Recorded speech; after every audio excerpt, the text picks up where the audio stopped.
Sorry to keep you on hold so long. How are you, man? I'm good. How you doing? Doing well. Hey, you were talking about Kodak Black. I'm sorry, Black Youngster. Black Youngster. Yep. Hey, so there's the picture of him. What the incident that he had in Atlanta on 1/9/2016? He withdrew $200K out of a bank in Atlanta, and it was all a hoax. It was just with race war stuff. But when they put him in handcuffs, the handcuffs are not even all the way on him, and there's a picture that you got on your blog, and it looks like a 33. Right. It looks like a 33 because the handcuffs are not really cuffs because it was just a hoax. Right. And it's just 33. That's a number they love. Like I was saying last week, 50 Cent's The Massacre came out 13 years ago on 3/3/2005. And the massacre that just happened in Florida, the Valentine's, his album was supposed to come out on 2/14/05, but it got pushed back. So if it would have came out on that day, it would have been exactly 13 years to the day. And if you write out 13 as a word, it sums to 45, like Valentine's being on the 45th day of the year. So, yeah, that's a very good observation. Makes me wonder if we'll get something on 3/3, too. Miami equals 45, and that's why when you say LeBron, I think LeBron will go 4-5, win the NBA Finals, and then he'll be 4-5 in finals. Right. But hey, check this out though, Zach. Okay, remember Wade hit the game-winning shot yesterday, right? To win the game. Right. Dwayne Wade hit the game-winning shot against the 76ers. The Hurricanes, the Miami Hurricanes basketball team, hit a game-winning shot on the last second. It was like almost like a half-court shot to win the game yesterday. And I was just sitting there watching. I'm in Sacramento now. I'm in California. I was sitting here in a hotel watching SportsCenter. And so they showed how Wade hit the game-winning shot. The player from the Hurricanes basketball team hit the game-winning shot. And then right after that, they was talking about how the Florida Panthers hockey team is doing good this year for the first time in forever. And they play in Broward County. Huh.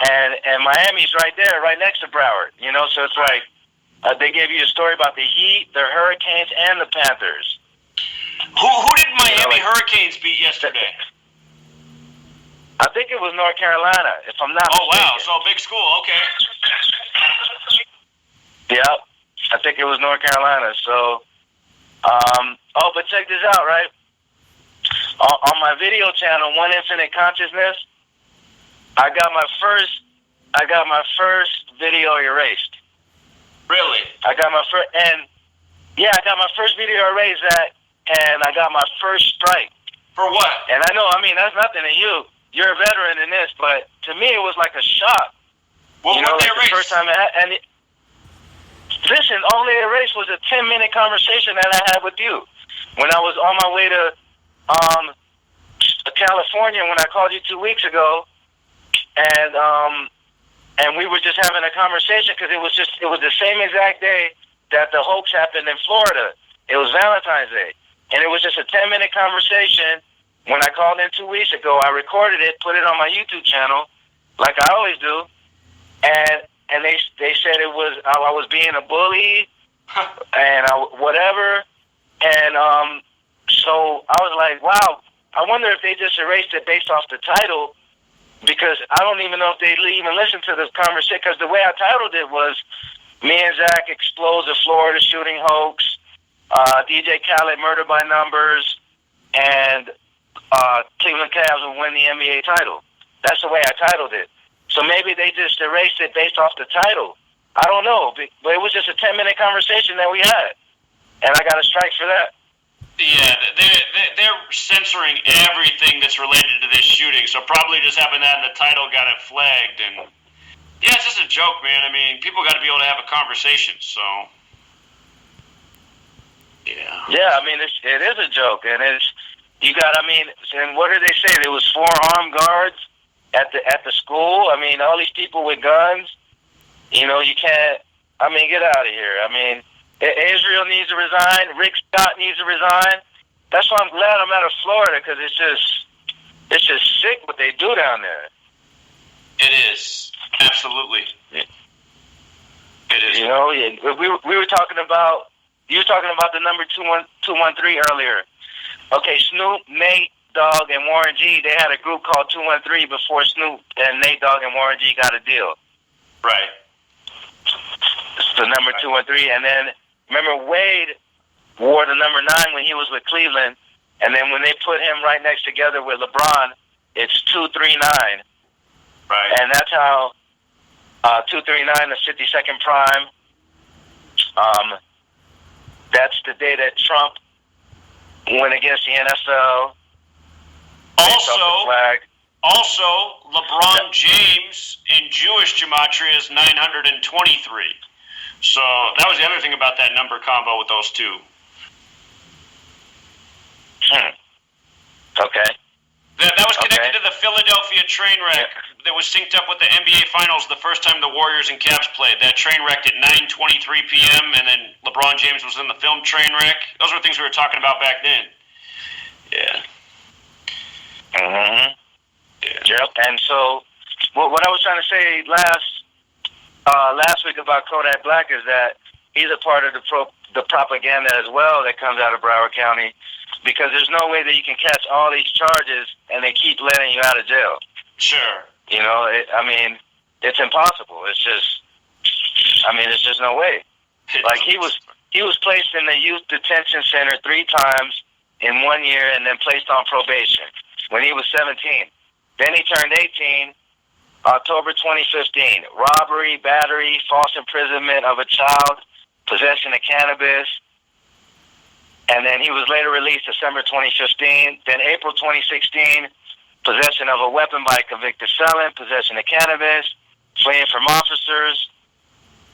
The following month, armed robbery and false imprisonment. And he was detained in custody. Then August 2016. I mean, it just goes on and on and on and on and on.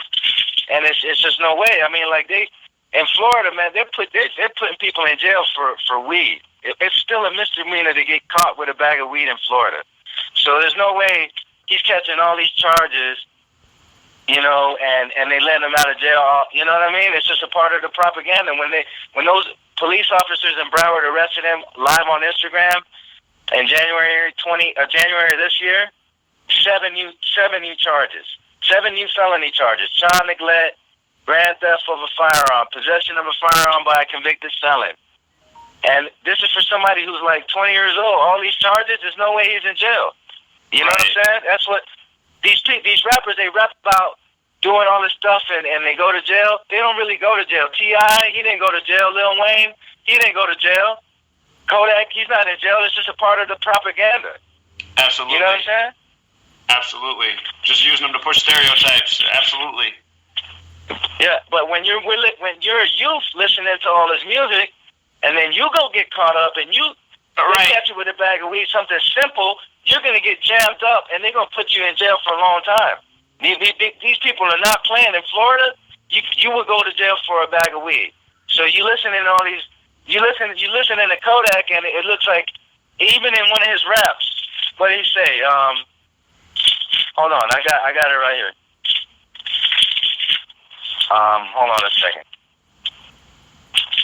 He was like, he has a rap that he says that he be beating all his charges. I mean, come on. I mean, that doesn't happen in real life, you know? No, and that's what it is. They use these people essentially to market negative behaviors that will get people in trouble so that then they can become a part of the for-profit prison industrial complex. Because that's the reality of this nation. You get locked up, you're making money for somebody. So, yeah, some people got to wake up too. And I mean, one lyric that on a positive note, a lyric that a positive lyric that he had on this song called No Meds is, he says, "I don't watch sports no more because it's all rigged." Now that is a true statement. Yeah, that is a true statement. You know, that is very true. I mean, like, you know, even though even though these rappers, you notice how the quality of music has gone downhill ever since the 90s. Right. All music. But at least that's all music, yeah. I mean, in the 90s you had Nirvana, Soundgarden, you had different bands. Even the rap. Yeah. Think about the 90s. Everything had like its own sound. You could like tell what region of the country it was from. Now everything just is like blended into this like one terrible vibration. I mean, it's like everybody sings through a voice modulator thing now. It's just a joke. It's a joke, man. Exactly. Yep. Yeah. Yep. So yeah, that's pretty much all I had tonight. All right, friend. I always appreciate it. Moving. All right, dude. You be safe. You have a good night. All right. Take care, man. All right. Bye. All right. Always good to hear from Jonathan. I see somebody's been on hold for a long time, and I know they got to get up and work in the morning.